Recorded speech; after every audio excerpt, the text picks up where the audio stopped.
right, welcome back to Financial Clarity for Doctors. I'm Corey Janoff, joined as always by Rachelle Vanderzanden, Yep, it's the two of us. Woo! per usual. Although we did have a guest on last I time, first one in a know. while. We might have another Oh, guest in the Zach. future. Stay tuned.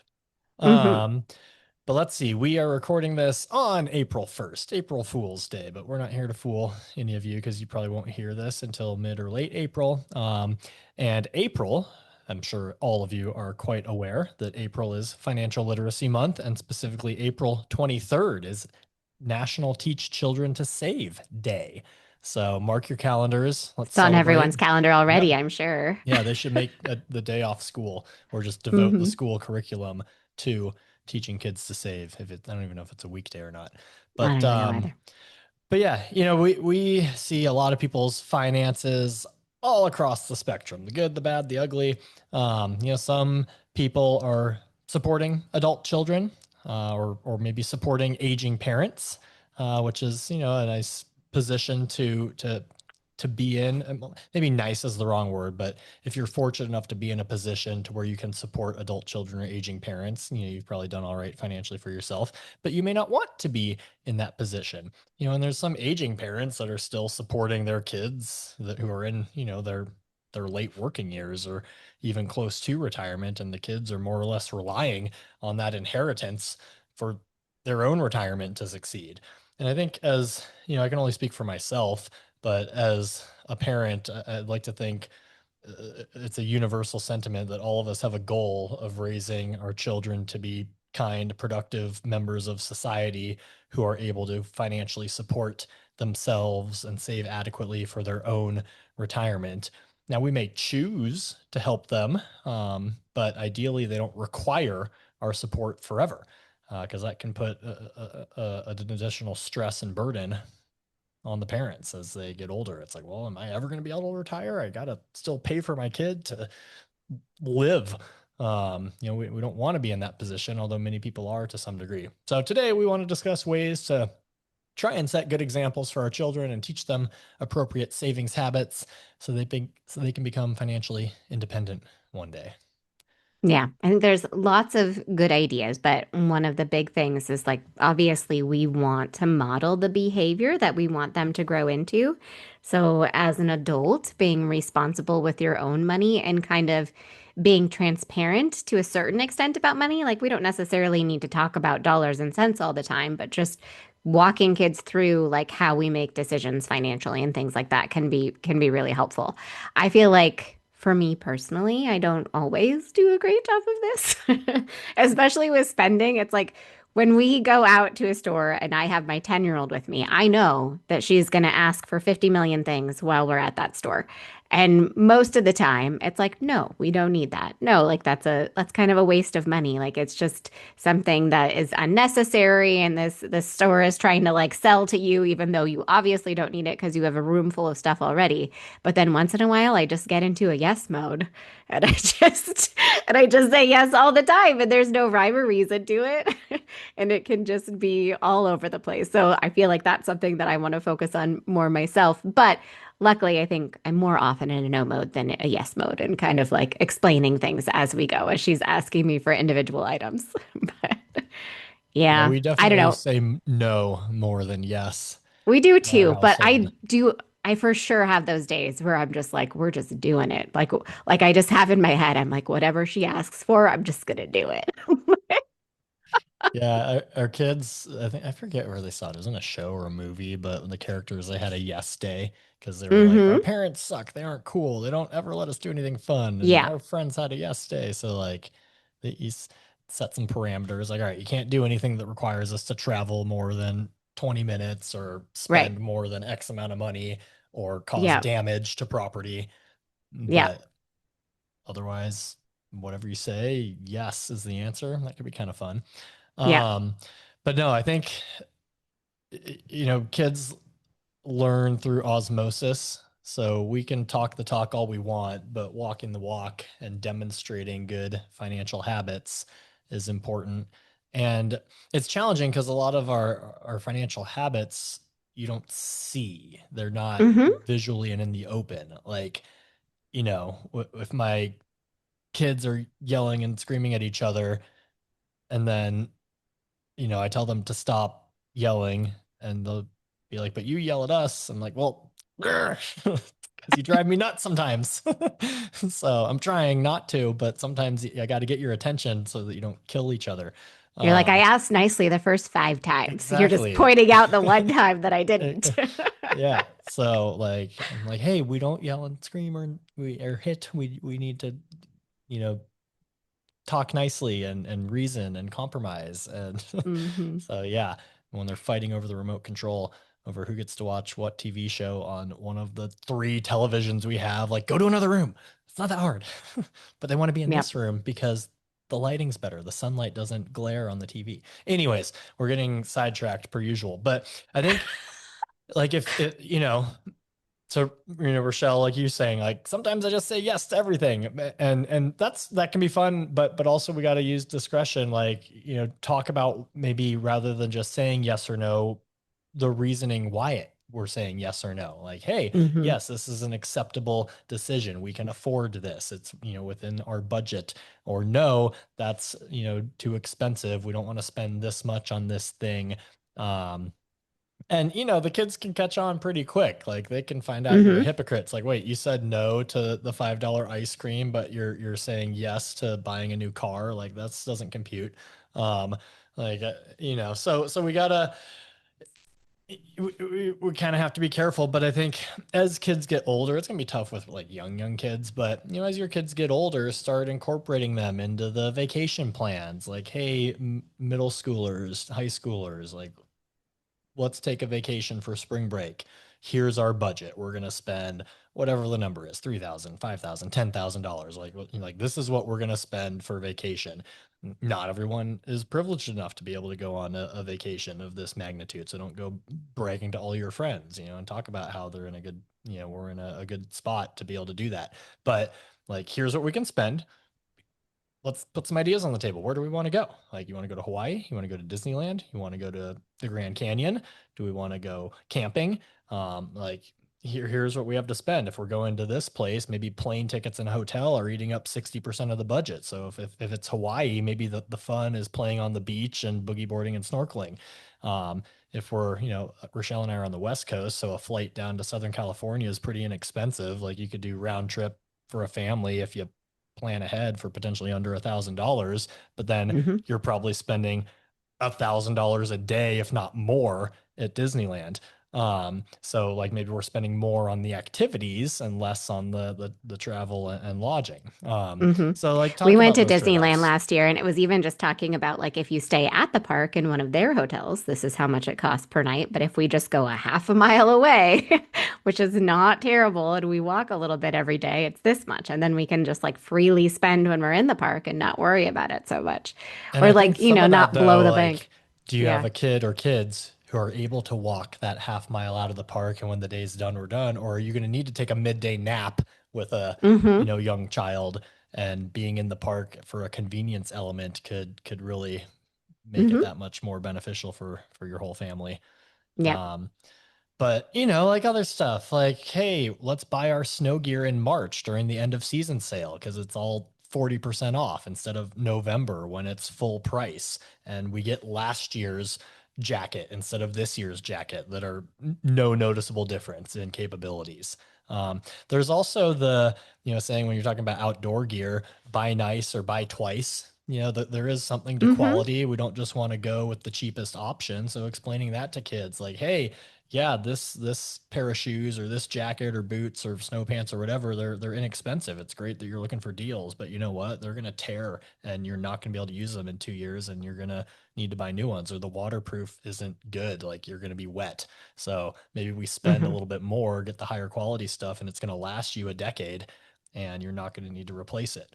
And in the Yeah, long we've had run, that that's conversation in reverse a couple of times too, where it's like, okay, every year for a while we were replacing Colette's backpack because we brought like the crappy Target backpack for 25 bucks that it just wears out and gets torn to pieces. And then one year she wanted like a fancy backpack and it was like 120 bucks. I was like, 120 bucks for a backpack? That feels ridiculous. But then I was like, okay, like this is much higher quality. This is not going to fall apart next year, which means like, okay, if we're going to buy this like higher quality item, I'm going to expect you to use it for multiple years. Like you're not going to buy this and now we replace it again next year and replace it again the following year. So like the expectation is like with this nicer stuff, like you use it for longer. For sure. And I Yeah. learned kind of indirectly, like with hobbies, Legos specifically, if you're a Star Wars fan, um, Mm-hmm. you can spend a lot of money on just individual Lego characters. Uh-huh. Like one of my kids wanted to get like this specific, not even inch tall, like Lego dude of, I don't know, Yeah. Darth Vader or one of the characters. And I'm like, because I don't know if I didn't quite understand the reason, like if he lost it or if it was part of a set and he didn't have it. I mean, we have all sorts of Legos. It's just a thing, if especially if you have Mm-hmm. boys, I think, not to generalize Oh, we have genders, loads but of I'm Legos. sure, It's yeah. not it's not Yeah. gender specific. um, so perfect. I only know one side of the children's spectrum from a Yes. gender side. Colette is on the Harry Potter Lego Ooh, track, there not we the go. Star Wars Lego And track, but kudos to Lego, like their licensing deals, like brilliant on yeah, their part, because for they're sure. raking in the dough from all that. Obviously, the Harry Potter and the Star Wars Legos cost more than the non Star Wars and Harry Potter Legos, but what do the But they're kids all want? fairly expensive. Yeah, for sure. Yeah. But I think they're probably worth it from like, hey, you're not watching a screen, you're actually learning and following directions and building with your hands. And anyways, Hmm. so yeah, we walk into this Lego store, um that all they sell are Legos, and they have in their glass case, like I don't know if any of you have like gone into a jewelry store or like a hobby shop, like with trading cards, they have the valuable stuff in the glass case, not out in the open. They have all these little Lego figurines, like not even like built structures, just individual characters from Star Yeah. Wars. And some are $5, some are $12, some are $40, some are $100 for a 1 inch tall Lego character. I'm like, why are these so expensive? And Camden wanted to spend $30 on two Lego characters. I'm like, you can buy a whole set for $30, like, and spend a couple hours building. Like, why are we buying $30 of one dude? And I guess it's just like the supply and demand, the rarity. There's a whole cult of people out there who collect these Lego figurines, and the dude at the stop shop was a total nerd, but I loved it. And he was like, yeah, like this one's super rare. Like this one was produced and it had a defect, and like they put the eyebrows upside down, so there's only a limited number of them. And then they came out with the new version, so now the one with the upside down eyebrows are like impossible to find, but if you can find them, and he was saying, what was he saying? There's 1,600 Star Wars characters that you can buy. Mm-hmm. And it's going to cost a fortune, of course. So, anyways, long-winded way of saying to my kid, hey, I don't know if you want to spend this money. You're going to lose this, or the dog's going to eat it. Like, is this the best resource or use of your money? And he's like, no, I want to spend my money. It's my money. I'm like, yeah, it's your money. You can spend what you want on it, Yeah. but you're not going Yep. to, that's $30 you can't spend on something else. And he's cool Yeah. with it. So we spent like 20 minutes in the store talking about budgeting and trade-offs and opportunity costs. So even though he went the route that I wouldn't have And they recommended, often do. They it's, often but do. I like to think he learned. He's like, no, I don't want to buy Yeah. anything else. I want to spend the birthday money on this. I'm like, okay, there we go. Yep. I'm definitely the anti-clutter parent. Like I just can't handle all this stuff. Like I think that gets overwhelming to me too. So one angle that I use kind of to teach financial literacy, but also to get rid of stuff is that especially with things like Legos, I encourage Colette to try to like resell stuff because then I get it out of my house. She gets a little money back to be able to spend it on something else. So that's something like we talk about even when we're purchasing things, like some things have resale value and some things don't. Like your pants that you're buying, like they're probably going to get pretty worn out. We're not selling those. We're going to give them to Annabelle, your friend, or whatever. But with things like Legos, like you could potentially spend money on that and you build it once and then you don't really want to keep it, but you keep the box and then you resell it to somebody else. And then you have a little bit of extra money back in your pocket to be able to do something with. So those are fun kinds of things to learn for them too. Yeah, Yep. furniture, strollers, like we've Yeah. made some decent money on. Like I Baby sold stuff. we bought a used stroller on Facebook Marketplace, and then I Hmm. sold it, I don't know, a couple of years ago for like the same price I bought it for. So that's, Yeah. fiscally Yep. responsible. Absolutely. The used one's just as good as the new one. The new one's gonna get filthy pretty soon anyways. Um, Yep. so if it's a Yep. decent quality condition. Yep. Go ahead. I want to go back to one thing that you said earlier, Corey. You were talking about how some things aren't quite as visible. Like, so a lot of these spending decisions are much more visible and it's an easy learning experience. And the things that they don't see is often like your retirement savings, like all the money that they don't see. Or their college fund or things like that. There's like lots of money that like we as adults are learning to squirrel away and like save for future us or save for our kids' use in the future that they don't see. And those are the ones that you have to be much more proactive about. And not necessarily when they're super tiny because they may not understand it. Like you can talk to them very generally about like, hey, we're setting aside money. So someday if you want to go to college, then we can help you do that. Like you can talk about it very generally with them.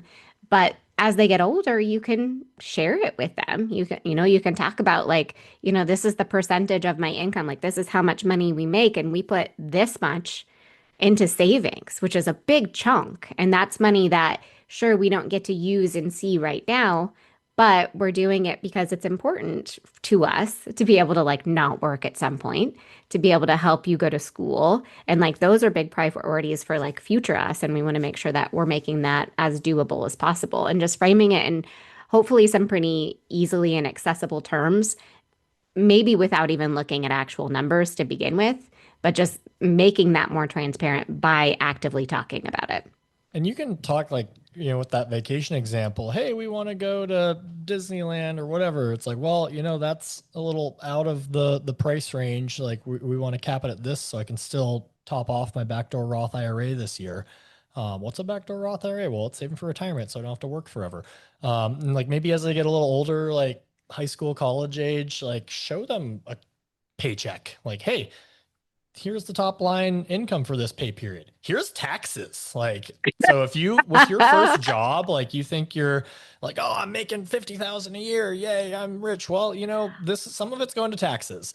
And then look, I'm putting money in retirement. Like every pay period, I'm putting some money in retirement. You want to be able to stop working one day. So I think emphasizing that, try and save 20% of your income for retirement. And if they quickly do the math, well, hey, that's less than 20%. It's like, well, I'm also saving here and here, putting money in other accounts. The college account, like, hey, like once they get into high school, like they got a decent idea of what college is going to cost. Like they have the Yeah. internet, they can look at state versus private schools or whatever. Um, and you can talk about, hey, we've been saving since you were born for college, and here's what's in your college account. Like, hey, you want to go to this school? We don't have that much saved up. Like, we're going to need to Mm-hmm. look at student loans, or you're going to need to Mm-hmm. get some scholarships. Scholarships. Yep. So get outside and start practicing jump shots. Like, stop playing video games. Um, like if you want to go to the school, like, anyways, go ahead. With the paycheck stuff, I had the most proud mom moment ever the other day. So I don't know why, but sometimes I come out of meetings with clients and I talk to Colette about like things that I learned, which is weird. But I was learning about how in New Mexico now have like universal free childcare, which is wild. Like that is wild to me. It is the first state in the United States. And I was telling her like that's so cool. Like when you were little, obviously we had to pay for you to be in daycare so that daddy and I could both work. And like that was part of it. And that we just knew that. And that was the expectation. And now in this state, like they don't have to pay for childcare anymore. And she's like, yeah, but really they pay for it because taxes, right? And I was like, oh my God, yes. Brilliant. I know. I was like, This you're is so smart. great. There's no free lunch. It's No. cost someone money. Right. I know, but I was like, but like depending on the parent's income, like they may not be paying a large portion of that. I didn't like get too far into it, but I was like, basically, yeah, you're a genius. But yeah, I mean, they even a 10-year-old can learn some pretty like fundamental facts about like how does the financial system work for sure. Yeah. No, if you expose them to it, this stuff isn't overly complicated. It's just not interesting to a lot of I think people. the And details are complicated. Like A Well, backdoor Roth sure, is but complicated, the but the basics of general, saving for hey, retirement are not. save a Yeah. portion of every paycheck for retirement, spend Yeah. less than you earn. Like the Yeah. basics, which Yeah. is 90% of what everyone needs to Yes. know, everyone can Mm-hmm. learn that. Um, and I think those are the most important skills to implement. Now, sure, the semantics of like, oh, if you're self-employed, like what are you doing for Mm-hmm. retirement? And like with How do you're working at taxes a look? Yeah. for-profit or a nonprofit, and what's a taxable brokerage account? How do we optimize our assets within that account to make it as tax efficient as possible? Backdoor Roth versus, direct Roth based on your income. Like, sure, yeah, the we can get into those details maybe as they get into adulthood, but the general concepts, like we could start with allowance. Like, hey, here's $5 a week, or I don't even know what the going rate is because we haven't started that with our kids yet. Probably should though. Um, or start paying them for certain chores. Maybe not like the household chores that we have to do to run a house, but like stuff that you would pay someone else to do, like cleaning or yard work or stuff like that. It's like, hey, if I had to hire someone to do this job, pick up all the pine cones and rake all the pine needles in the backyard, it would cost money. So if you want to rake all the pine needles and pine cones in the backyard, I'll give you $20, or I don't know, it depends how big your yard is, I guess. But you don't have to pay the same amount as like a full-on professional pine cone raker or pine cone picker upper. But you could give them a chunk of change that's not insignificant to a 10-year-old. Um, Mm-hmm. so little things like that. Um, Let's see. I think games that involve money, Monopoly, classic one. You gotta, there is some element of chance and luck there with the dice Mm-hmm. and what you land on, but Yeah. at the same time, you got to make some decisions, resourcefulness. Like, all right, do I want to buy every property I land on, or do I want to save some money? Do I want to put a house? Do I want to? And depending on the rules you use at your home, like, are we allowing trading properties? Are we allowing like buying properties from other people? Et cetera, et cetera. Um, there's plenty of video games that require you to earn coins, money, tokens, whatever, exchange those for goods. You can only carry a certain number of tools, goods, weapons, whatever, onto your next mission. So you've got to start thinking of opportunity costs. And the kids don't realize that's what they're learning about is opportunity costs and trade-offs. But it's like, hey, if I can Yeah. only carry 6 things in my backpack, I could carry an antidote to poison. I can carry a sword. I can carry a whatever. Like, I gotta decide. Do I want to be on the offense? Do I want to be on the defense? I think I was reading a while back. There was some study on kids who played Pokemon on Game Boy growing up. Had a certain enhanced cognitive ability compared to kids who didn't, just because they got to learn the map, learn all the different characters, Mm-hmm. learn the different bosses, and what Pokemon were ideal versus other types of Pokemon in a battle. And like they actually found that no, video games don't rot your brain. They actually, the right video games can actually enhance your strategic thinking and decision making. So Yeah. Everything in um, moderation. correct. Yeah. Now, if they're like skipping school to play Pokemon, probably not good. But if it's a rainy Saturday and they're inside and learning some valuable skills, all right, maybe it's not as bad as we once thought. Mm-hmm. Yeah. Yeah. I think all of those things, it's like you got to look at all the context. But I think other things that you can think about doing, especially as your kids get older, is maybe like opening a savings account. Even like a high interest savings account would be really helpful because then they can see how like money can grow over time and just earn a little bit of interest and like how much money they earn in interest for like a little bit of money versus as their money gets bigger, like how much interest they earn at that point. And I think a good Even, on that interest yeah. thing, because if you're just in a savings account getting 3% interest, not super Mm-hmm. exciting to a 16-year-old, but Mm-hmm. especially if it's just a few $100 in there. But you can do a parent match. It's like, hey, option A is just spend all the money that's in your account, and then that's what a lot of kids will do. Option B, hey, if you every month you leave it in here, I'm gonna match you 1%. So 1% a month, that's a 12% annualized return. So if they have $100 in there, you're giving them $1 a month. If they have $1,000 in there, you're giving them $10 a month. And you can show them, maybe you track the progress in Excel or in some spreadsheet just to kind of show them that delayed gratification. Hey, if you leave your money alone, it can compound over time. There's a small cost to you as a parent, but I think most of you listening could afford that dollar or $10 or heck, even $100 a month. Like if they have $10,000 in their savings account and you're giving them 1,200 a year in interest just because they're saving it, that can go a long ways.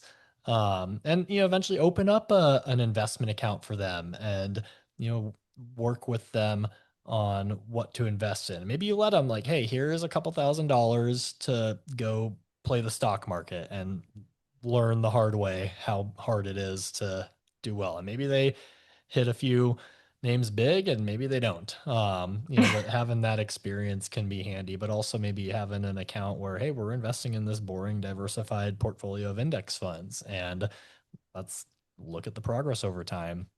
And you can Hmm. see right there on the website, like, hey, here's how much you put in. Here's how much it's worth now. Like, you've made money. Isn't that cool? And there's going to be times where you lose money, and we could talk through that as well. That's how the stock market works. It doesn't go straight up. Um, so as they get older and move into those, uh, I guess, ages where it's the lesson can stick a little bit. It probably doesn't make sense to give a 6-year-old a stock market account, but a 16-year-old, sure. You know, you made Hmm. some money on your summer job. Let's invest some of it.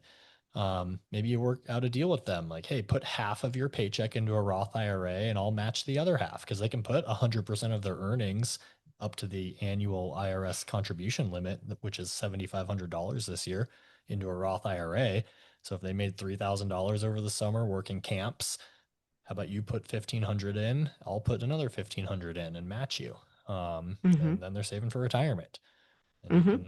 you can't touch this account till you're 60, kid. So like this is retirement money. And then show Yeah. them a compound growth chart. Like, hey, if you just earn 8% interest or 6% interest, or whatever the number is, like map that out over the next 40 years. Like here's what it'll be when you're, or 50 years, here's what it'll be when you're in your mid 60s. Like mind blown like what that 15 or $3,000 turns into over a 50-year time horizon compounded. And then Yeah. you could show them here's what it would look like if you added money every single year, how much you'd have in your 60s. So I've even found that helpful with clients sometimes. They're like, why would I do this Roth IRA? I'm like, well, this is why. Yeah.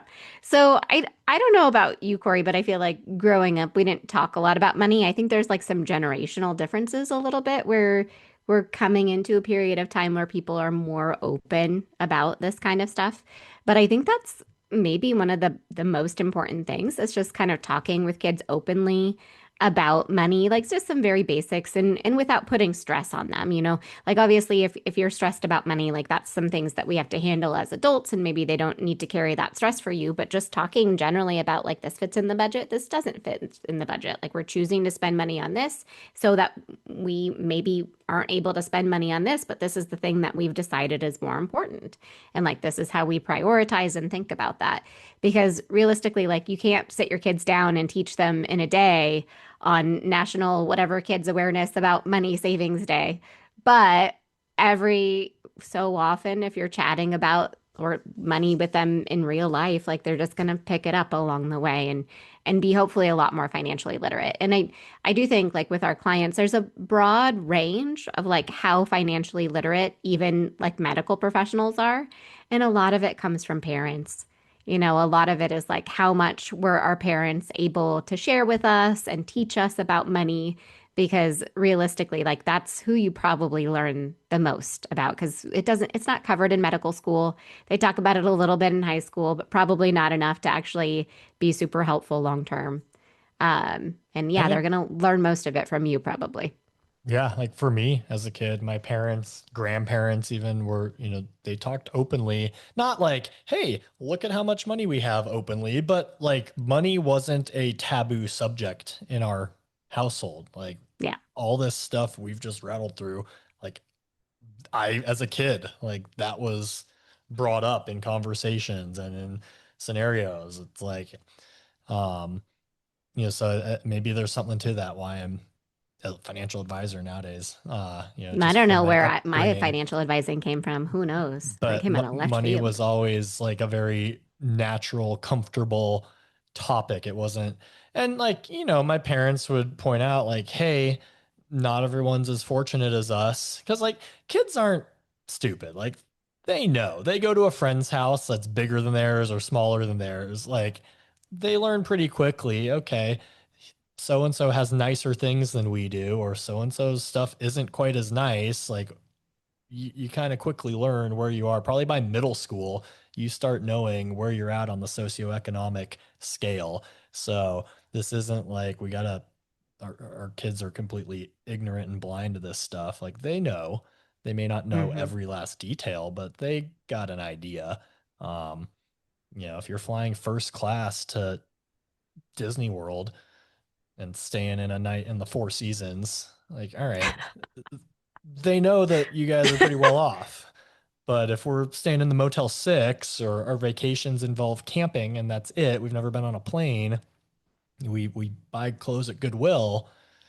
I mean, like, yeah, kids get it. Um, let's see. Anything else we want to cover on Nope. this I subject? Yeah, I think it's all good. I think, your parents are always learning. It's not like you have kids and at that moment you know exactly how to raise them. Like it's a progress over time. So do your best. I It'll do be fine. think to reemphasize, like, once kids start earning money, opening up a Roth IRA for them, Yeah. um, Yep. and even matching them just to get it fully funded to the max, like it's huge. Like if you start with a 15-year-old putting $3,000 a year into a Roth IRA and do that for 50 years, which is Mm-hmm. obviously a lot less than the max you can do, like Mm-hmm. you'll have 1.25 million, give or take, by the time they're in their mid 60s. If you max it out 7,500 a year every year for the next 50 years, you'll have $3 million. And that's like Mm-hmm. today dollars. That's not inflation adjusted because the contribution limits are going to increase over time. So like if Right. you show a kid like, hey, if we start when you're a teenager, maxing out just a Roth IRA, you're going to be a millionaire. Like you'll probably have $5 million by the time you're 65 years old. So Mm-hmm. all it takes is less than $100 a month and life will be good. Mm-hmm. So just got to start early. And then you Yep. show them, if you wait till you start when you're 30, here's what it looks like. You'll have a fraction of the amount, or it'll take Mm-hmm. you 4 times as much to get the same amount. So Yeah. I think that stuff may not stick right away, but I think if you keep hitting them over the head with it, they'll eventually appreciate it. So Repetition is really important. Yeah. Okay. Thanks for listening, everyone. we'll see you next time.